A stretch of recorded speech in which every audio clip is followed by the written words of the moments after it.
Ang tanong ho dito mga kababayan, bakit pinili ng PAC Silica na magtayo ng kanilang mga data center sa Pilipinas? Gayong napakaraming political uncertainty, hindi stable ang gobyerno, mahal ang kuryente ng mga pangunahing bilihin, kagaya ng krudo, kuryente at napakaraming problema.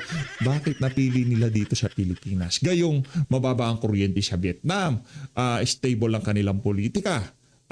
Mura ang kuryente. Bakit sa Pilipinas? Anong problema? Simple lang ho yan mga kababayan. Dahil yung mga taga-Vietnam, nasa Indonesia, Malaysia, yung mga karatig bansa natin dito sa Southeast Asia, naiintindihan nila kung ano yung PAC Silica na yan. Ngayon, kung di ho natin aalmahan yan mga kababayan, yung mga bagay-bagay na pagdating ng panahon, pag naisa-ayos na natin itong mga problema natin pagdating sa politika, imbis na yung mga natural resources na yon, yung mga precious metal na yon, makinabang ang sambay ng Pilipino. Baka makinabang ho, ang mga banyaga, mga kumpanyang banyaga kagaya ng PAC Silica na kung saan talagang tinitake advantage nila yung kabangagan ng ating presidente. Mantakin nyo, napakalaki ho, hektarya, libu-libong hektarya ang ibibigay nila dyan sa PAC Silica na yan para magtayo ng data center sa Pilipinas. At ang magbibinipisyo, itong mga banyaga na to. Ano? Mga trabaho. Alam nyo ho mga kababayan, sa sobrang hirap ng buhay natin sa Pilipinas, kung simpleng kompromiso lang, ibibigay natin yan eh. Pero ang pinag-uusapan na ho natin dito, natural resources, precious metal, tubig, kuryente, yung lupa na kung saan napakaraming IPs ang maaapektuhan dahil yan ang kanilang mga lupang taniman. Mga rainforest, mga ecology o kung ano man yung ecosystem sa mga kabundukan, sa mga sisirain ng PAC Silica na yan. Napakarami hong kompromiso ang makukuhan, ang bibigay natin para lamang sa ilang mga trabaho. At take note, data center ho yan. Ang gumagana dyan, AI infrastructure ho dyan. Ang makikinabang lang dyan, yung mga malalaking mamumuhunan na susugal dyan sa mga negosyo na yan. Okay? Wala ho. Ang magbabantay niyan, mga security guard lang sa harap kasi lahat yan automated. Kasi nga AI, alangan naman. Anak ng toka, baka pati yung pagpapump ng tubig para palamigin yung mga data center na yan. Baka AI din yan. Hindi naman manumanong iniikot yan para kailanganin ng tao. Sino makikinabang? Yung mga magpapapasok sa PAC Silica dito sa ating bansa. Binengga ho nitong si Amy Marcos, ang PAC Silica na yan, na kung saan todo tanggol itong si Dave Gomez, ang press secretary ng administrasyon itong si Marcos Jr. Pero bago natin pag-usapan na lahat ng yan, isang like at isang subscribe. Naku naman, isang like na nga lang, isang subscribe. Masaya na tayo dyan. Ngayon, kung magpapamember ho kayo, talagang maraming salamat, no? Ano ho yan eh. Yan ho ang edge ng mga Duterte supporter dito sa mga Talyanista Ensaymada. Ika nga, hindi natin kailangan dumikit dito sa mga maletagang. Hindi na, nandyan yung ating mga kababayan, di ba? Yung mga nagpapamember sa PHFT. Sa inyo ho ito. Kung bakit ho na ipagpapatuloy natin gumawa ng mga ganitong klaseng komentaryo, reaction video, dahil ho yan sa inyo. Sa inyong pagpapamember, patuloy na pagsuporta sa ating mga ginagawang reaction video. Sa mga bagong member, sa masigabong palakpakan at mega. Isang araw, mega love shoutout ko kay lahat. Maraming salamat ho. Yan ho ang edge natin. Hindi natin kailangan dumikit sa maletagang. Ika nga para maipagpatuloy itong ating ginagawa na to. Nandyan yung ating komunidad, ang ating community dito sa PH Update. Para ika nga ipagpatuloy, makabili ng mic, makabili ng mga bagong gamit, para ika nga, mas malinaw ang ating talakayan dito sa PH Update. Talagang malupit ang ating balitaktakan dyan sa comment section. Kaya naman, palakpakan ho natin ang ating mga taga-suporta, yung mga member natin sa PH Update. Maraming salamat po. Tinuturing ho nating napakalaking utang na loob yung pagtulong nyo sa PH Update. Walang pilitan. Hindi ko kayo pinipilit dito na magpa-member o kung ano pa man, o magpakulay o kung ano pa man. Hindi na kailangan pero itinuturing ho natin napakalaking utang na loob niya. Napakalaking utang loob niya. Maraming salamat ho mga kababayan. Umpisa na ho natin itong si Mangga. Mangga, pasok. Ako, ang daming nagtatanong tungkol dyan sa PAC. Ba't itong si Amy Marcos pagka nagsalita siya parang ang drama ng buhay niya? Naku, Silica. Pox nga ba talaga? O pox? As in Pox. chicken pox, smallpox, chicken at pox, lahat ng pox. sakit. Sakit sa ulo. Nung una, ang sabi, North Luzon Corridor, mag-i-invest daw ng bilyon-bilyon yung mga Amerikano. Tuwan-tuwa naman tayo kasi kahit papano magkakaroon ng manufacturing, maraming trabaho, dating para sa Pilipinas. Abay, nagbago na. Ngayon, Pax Silica o pox nga ba? Dahil, ang sabi nila, napakarami daw na inaasahan ng mga rare earth na kinakailangan sa automotive, sa computer, sa mobile, lahat yun nangangailangan ng mga rare earth panggawa ng mga magnet at iba pa. Eh yung rare earth, hawak lahat ng China. Eh ngayon, nanganganib ang US at wala silang rare earth. Guess what? Ang Pilipinas, ang dami-dami pala nating rare earth. Marami. Byproduct ng nickel, ng copper, ng kung ano-ano. Eh kaso, ang dumi-dumi pala nun, environmental hazard. Kakalkalin ng buong Mag-refine. bundok. Isa pa, para salain, kinakailangan pala ng tone-toneladang tubig, galon-galon. Mauubos ang Tonelada na, galon-galon pa. Anak ng tao ko, pinakahuling balita ko dyan sa Angat Dam, nasa critical level na daw. Tapos mantakan nyo ha, yung mga ordinaryong residente, ordinaryong komunidad, nahihirapan tayo supplyan ng tubig. Hindi na nga yung mga magsasaka. Yung mga magsasaka nga, diskarte na lang. Patayo sila ng solar pump nila dahil mahirap talaga ang tubig. Tapos ipapahigop pa natin dito sa mga data center na to. Hindi manufacturing yan, kagaya ng Apple, yung ina-assemble isa-isa, nasa isang assembly line, meron dito sa screen, meron dito sa baterya, meron yung assembly line tawag doon, yung pabrika. Yun talaga, naniniwala ako maganda yan. Apple, dali nyo dito ang inyong manufacturing. Karating bansa namin ng China, pagdating sa logistic, malapit. Pagka tapon nyo lang sa amin dyan, assemble namin yung mga mga cellphone nyo. Yun ang magandang investment. 'Di ba? Yung mga kababayan natin magkakaroon ng dekalidad na trabaho. Siyempre, yung pagdating kasi sa mobile mga cellphone ba. Continuous yan kasi nagbabago, nagkakaroon ng update, nagkakaroon ng kunyari ngayong itong model na to, ganito yung bago niyang features. Kumbaga sa ayaw sa gusto ng mga end user, pagka nagkaroon silang pera, pag-iipunan nila at magpapalit sila. Kaya yung manufacturing tuloy-tuloy, parang sasakyan, ganyan yan. Pero pagdating doon sa AI infrastructure, yung data center, mga mga server yan, mga AI infrastructure yan. Wala hong human intervention yan. Isang computer lang yan o isang command center lang yan. Nakikita na nila yung pumalya yun, palitan. Isang tao lang aakyat doon para palitan. Kung ano man yan ha. Kung ano man yung mga papalitan diyan, mga memory, mga drives o kung anong klaseng mga computer o kung ano man yan, di ba? Ganun lang ang trabaho noon. Hindi yung assembly line yan, yung isang buong lamesa mula dito 1 kilometro, kinakalikot nila puro script. Doon makikinabang ang ordinaryong Pilipino. Yun ang pagkakaintindi ko sa data center. Ngayon kung mali ako, i-correct nyo ko, wala naman yung problema yan. Di ba? Walang problema yan. Data center parang yung mga yung tipong yung mga for example, yung pinakamadali na lang kunyari yung cloud meron kang monthly subscription diyan. Meron kang cloud storage. Ayan, mini-maintain yan Kailangan ng maintenance yan. Ngayon yung nagme-maintain diyan, hindi naman sandamukal na tao, baka 10 team lang yan, 10 tao lang yan. Mame-maintain na nila yung buong di ba, yung buong infrastructure. Hindi yung napakaraming tao magtatrabaho. Hindi. Siguro yung pagtatayo. Pagtatayo kasi kailangan ng Pilipino workforce. After that, wala na ho.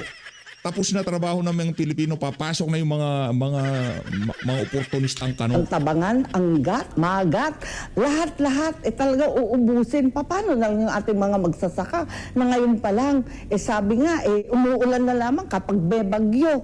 Higit sa lahat, ang laki ng problema kasi uubusin din lahat ng elektrisidad unless makaproduce tayo ng bagong kuryente. Saan kaya manggagaling yun? Isipin mo buong Central Luzon kasi doon daw sa New Clark City. Kaya napapaisip ako, Pax Silica ba o Pox Silica yan? Baka Pox Silica yan, Manang Aimee. At dahil dyan, siyempre hindi natin pwedeng palambasin tagal-tagal na nitong video na to kay Atty. Rowena Gonzon dyan sa diyan sa Radyo Agila, no? Bottom line, walang kwentang testigo hetong si Matibag. Pakinggan ho natin mga punto de vista nitong si Atty. Rowena Gonzales. May napatunayan sila sa Green Threat, wala silang napatunayan. Hanggang sa ngayong mga panahon na to, hindi nila napo-point out kung sino yung inutusan daw di umano ni VP Sara na i-execute yung kanyang paggiganti sa kung sino man mananakit sa kanya, ha, di ba? Wala silang na-establish. Ayan, ano ba sabi natin dati pa? Ang tawag dito? Injustice Committee 2.0. At yun na nga ho nangyari. Pakinggan ho natin itong si Atty. Gonzales. Po ng prosecution na bigyan ng institutional weight yung Article 4 nga po na impeachment ni Vice President Sara Duterte sa pamamagitan po ng pagpapatindig sa NBI Director. Ano po masasabi niyo sa kanya naging pahayag? As a witness, si Matibag talagang very low credibility. Number one, asawa niya ang isa sa mga nag-endorso ng complaint Ako po. sa House of Representatives. Asawa niya ay isang congresswoman.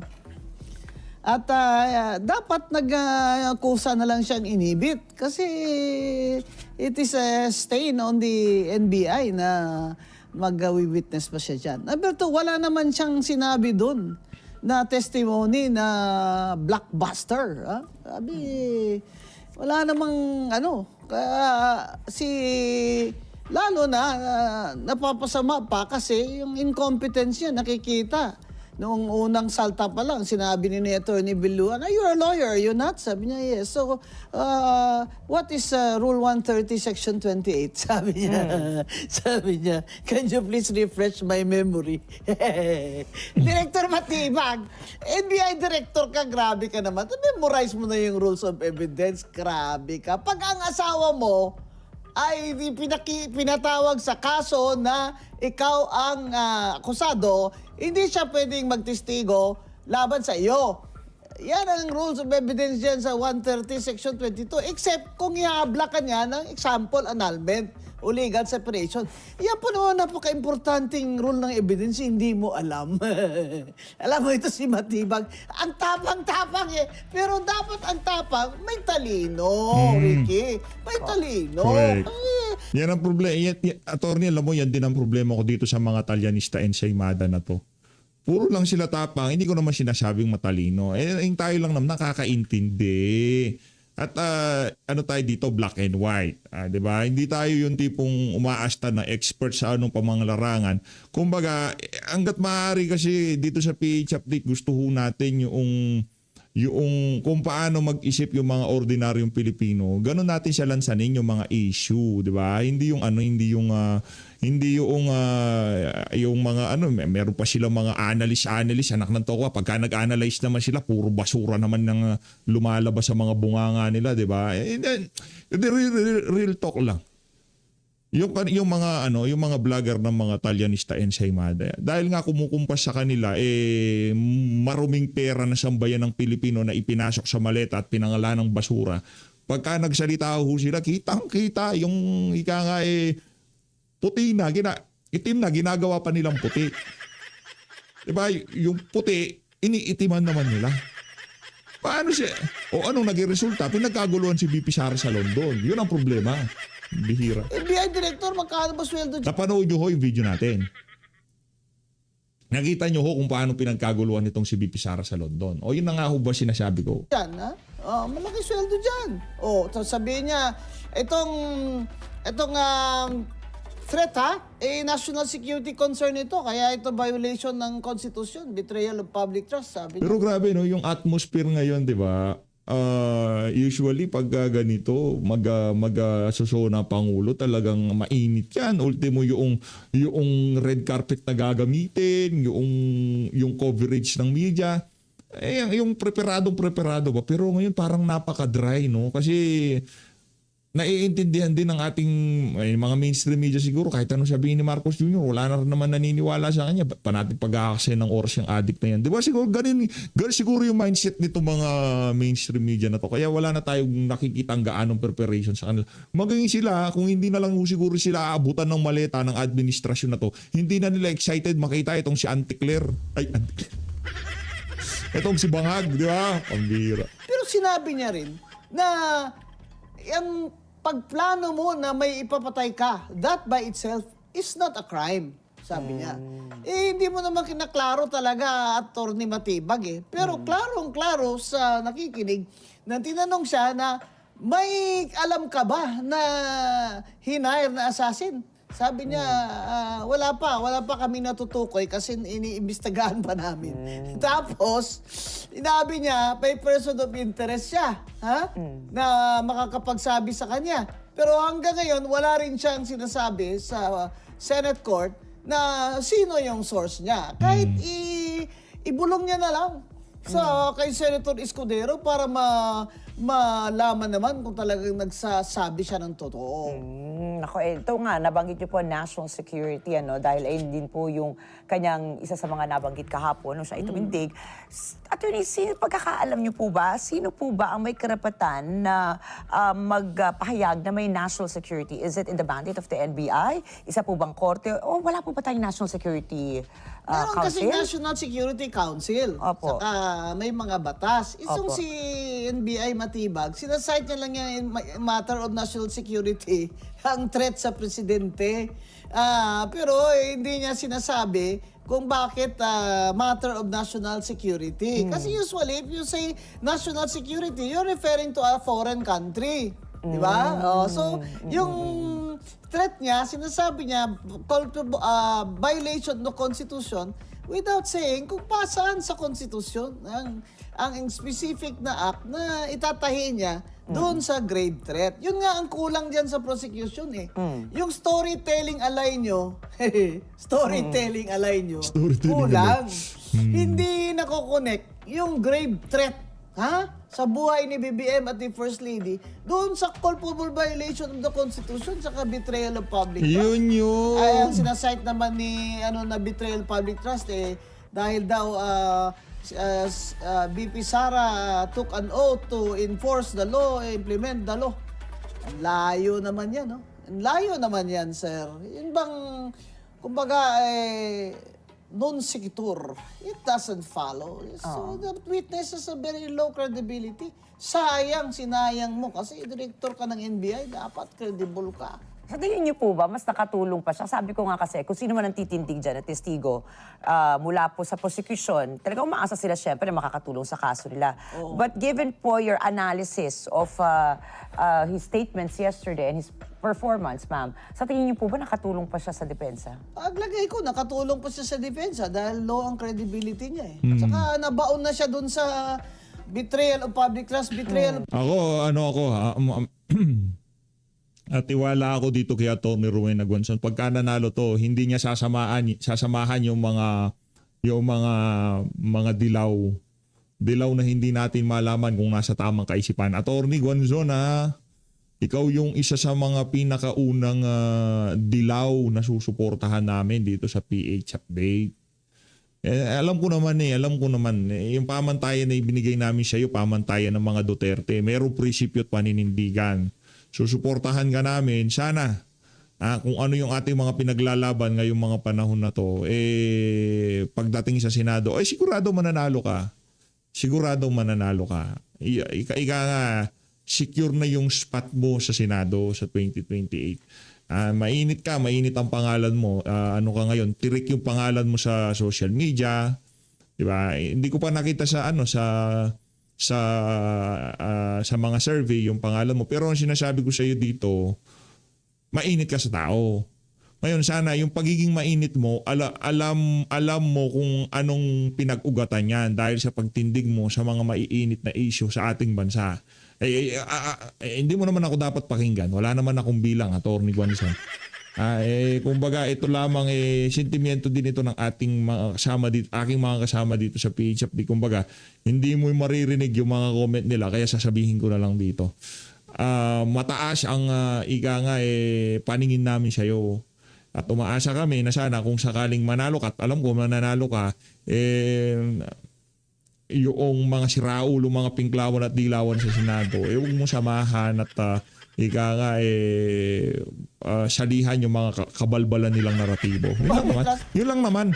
magpakagitna ka hanggat maaari. Kung ayaw mo, basta doon ka lang sa tama. Alam mo naman ang tama. Naniniwala ako sa'yo, talagang gagawin mo ang tama kung sakaling manalo ka. Kaya ako susuportahan ko yung si Atty. Rowena Gonzon.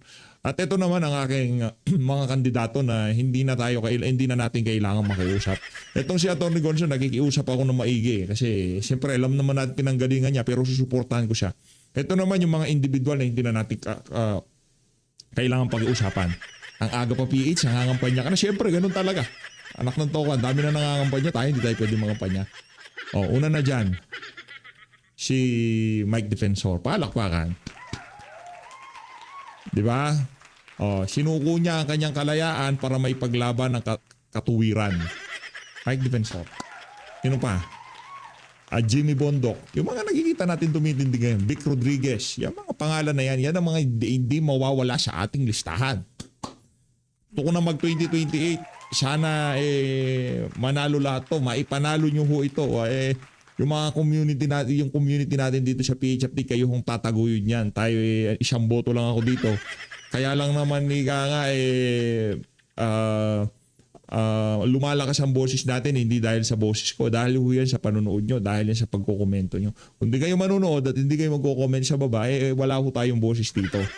Diba? Kung sakaling manalo yung ating mga kandidato, ito na talaga, ito na yung pagkakataon natin, mag-meet and greet na tayo. Meet and greet, saan? Sa Senado tayo mag-meet and greet. Meet and greet, sigurado yan. Lusubin natin ang Senado. Meet and greet tayo dyan. Saka yung mga, ano ba yung statement gusto nila ilabas yung state ni Luistro, i-mark sa testimony ni Matibag, yung statement ni Las Canas na nag-hire daw si VP ng assassin. Hindi naman affidavit yun dahil wala namang notarization, hindi naman na-subscribe sa fiscal.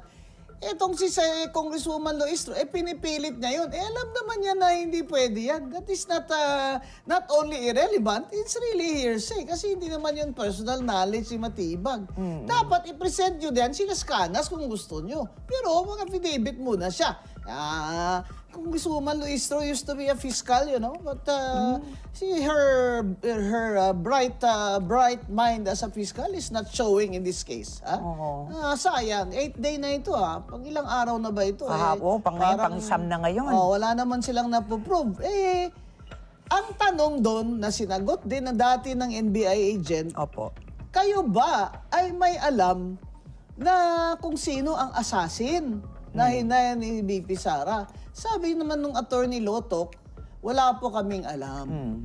Even Matibag said, we have a person of interest, but he is not the assassin. As of now, wala pa kaming assassin. Baka naman 3 days from now, meron na siya. Ito po, linawin po natin, kasi ang dami nga po, halimbawa, hindi lang sa kasong ito, halimbawa sa isang simpleng criminal case. Pag may sinabi po yung PNP na person of interest, yung iba po na hindi naman po talaga bihasa sa legal terms, or sa mga ganyang terminolohiya, ano po yung persons of interest? Hindi naman automatic ang suspect yan, di ba? Baka po pwede pong paliwanagan po. Pero sa karamihan, ang pagkaintindi sa person of interest ay suspect. Ngayon, ang reference niya dito sa person of interest ay source of information niya. Sabi niya, we already have persons of interest na makakapagsabi sa amin kung sino yan. Di ba? So, hindi pa siya ready ngayon. Baka after a few days, nasabi niya dahil nag-iimbestiga sila, makukuha na nila kung sino talaga ang assassin. Ayan. Pambira naman kayo Nagpa-file kayo ng grave threat as a culpable violation of the Constitution. Tapos hindi nyo naman ma-connect doon sa violation ng Constitution. Hindi nyo naman, sinasabi nyo naman na wala naman palang assassin na hinire. Kumbaga ay bugso ng damdamin lang yun sa galit. Di ba? Sa galit ni BP Sara, pag ako pinapatay nila, ipapatay ko rin sila. Again, it's some senators are saying, ma'am, na it's conditional. Yes, and also bugso ng damdamin is a defense in grave threat. That's already in Israel versus people.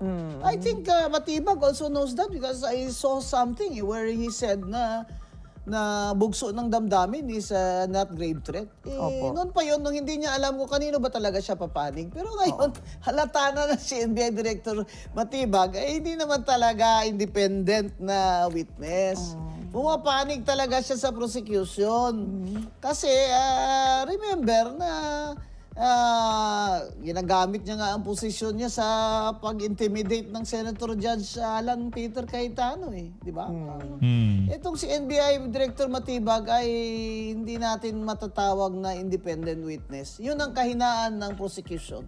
Kasi kung kahapon din, isang naging mainit din po na usapin, ay yung lumabas po na nakipag-meeting pala siya sa prosecution bago po siya tumayo doon. Inamin Ano niya. po yung mali doon? Kasi sabi din niya, ako, kapag halimbawa ipatawag ako ng defense as your witness, no problem. Ako din ay makikipagpulong po sa inyo. Ano po yung mali doon, attorney? Aba, hindi sila dapat nagmi-meeting sa kasi nagpasasabwatan na pala sila. Government official siya Dapat siya, he should tell the truth, nothing but the truth. Yung sinasabi niya, there's nothing wrong with meeting with the prosecution lawyers. Abay, kung kailangan mo mag-meeting sa prosecution lawyers kung ano ang role mo dito, abay, bakit? Di ba abogado ka? Bakit ka pa nakipag-meeting doon sa kanila? Ang point doon naman ng defense, nakipagsabuatan ka. Kaya kabi, hindi lang once, kundi twice. Para alam mo kung paano ba ito, sasagutin attorney. Diba? Kasi supposedly independent witness po siya, di ba? Abay, dapat. Ipipresent siya sa public official nga na meron siyang ebidensya na mahalaga para sa Senado. Pala wala. Tsaka apparently, he's already a tainted witness. So his credibility is very low. Very low. Tsaka asawa niya is one of those who congresswomen who endorsed the impeachment code. Yun nga no? Kung ako, mahiya na ako di ba? Then i-action. Kung tayo yun, Atty. Gonzon, mahihiya tayo. Ano ba apelido ni Melvin? Matibag si Melvin. Yung mga matibag, wala daw hiya yung mga yan. Hindi nahati, no? Hindi, si Melvin lang. Huwag na natin lahatin. Baka merong manunod sa ating matibag dito. Ikaw, kung matibag ka man, may hiya ka. Palakpakan natin yung mga matibag dito sa May hiya. Actually inhibit himself if he asks to. Sasabihin niya, wag na lang ako at kung Luistro, wag na lang ako kasi alam niyo, asawa ko na gano'n dyan wag niyo na ako ipasapina. Ito na lang assistant director ko. Bakit? Ano bang alam ni Matibag na hindi alam ng assistant director niya? Parehas lang. Ito nga po yung sinasabi din, yung base sa mga sinabi niya, marami daw po doon ang hindi naman personal knowledge. What can you say, attorney? Kung bagay nakuha lang niya po sa mga report. Talagang hindi personal knowledge. Kasi lalo na yung mga nagtestigo, di ba? Ang dalawang nagtestigo, sinabi nga nila, hindi po namin alam yan, we have no personal knowledge. Pag naman na-cross-examine sila, na kung may personal knowledge sila, sabi nila wala naman daw silang personal knowledge. So, kukuha lang nila sa mga report, ganyan. O sila Canas, ano naman ang personal knowledge doon ni Matibag? Bakit siya magtitistigo doon sa statement ni Las Canas na si BP Sara daw ay may hinire na assassin? At saka ito si Las Canas, di ba nasa jail ito? He's now in kasi alam nyo, asawa ko na gano'n dyan wag nyo na ako ipasapina. Ito na lang assistant director ko. Bakit? Ano bang alam ni Matibag na hindi alam ng assistant director niya? Parehas lang. Ito nga po yung sinasabi din, yung base sa mga sinabi niya, marami daw po doon ang hindi naman personal knowledge. What can you say, attorney? Kung bagay nakuha lang niya po sa mga report. Talagang hindi personal knowledge. Kasi lalo na yung mga nagtestigo, di ba? Ang dalawang nagtestigo, sinabi nga nila, hindi po namin alam yan, we have no personal knowledge. Pag naman na-cross-examine sila, na kung may personal knowledge sila, sabi nila wala naman daw silang personal knowledge. So, kukuha lang nila sa mga report, ganyan. O sila Canas, ano naman ang personal knowledge doon ni Matibag? Bakit siya magtitistigo doon sa statement ni Las Canas na si BP Sara daw ay may hinire na assassin? At saka ito si Las Canas, di ba nasa jail ito? He's now in jail for whatever, a capital offense. Tapos, yan ang witness nila. Kung gusto nyo si Las Canas, hindi ilagay nyo siya sa witness stand dyan. Hindi pwedeng si Matibag ipapatestify mo sa sinabi ni Las Canas. Congresswoman Luistro, nawawala na yata ang iyong talent as a fiscal. Fiscal po pala siya noon, ano? Dati siya fiscal, pina-escape nga niya ang husband niya was accused of rape. Kasi sabi niya, abogado kasi ako Abogado ako, kaya pina-escape ko yung asawa ko who's accused of rape. Dapat kasi ang rape, walang piyansa yun Di ba? Inamin naman niya Ilang beses ko na sinabi yan, hindi pa niya ako inablay kasi totoo. Ito po, I'm sure naman nakakausap niyo na at saka nakadaupampalan niyo na po halos lahat ng senator judges na nakaupo dyan po ngayon. Ano? Meron po bang naging epekto sa kanila, yung mga naging testimonya kahapon? Pati pa yung mga cross-examination sa pagkakakilala niyo po sa karamihan sa Kita kanila? mo si Erwin Tulfo is really trying his best to sound na marunong siya. Di ba? Si Kiko Pangilinan, who is a UP lawyer, parang wala, hindi nag-shine halata mo yung hindi abogado, hindi talaga magsha-shine. Hindi talaga, kasi yung mga tanong nila, superficial talaga.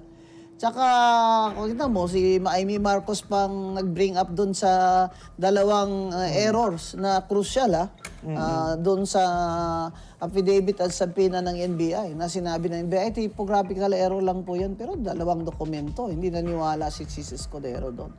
So, ang titingnan mo talaga, tingnan natin, yung mga senador, pag hindi po talaga abogado, at saka, di naman po sa pero totoo naman po, you look at their performance. Sa mga ganitong husgado ng Senado, talaga pong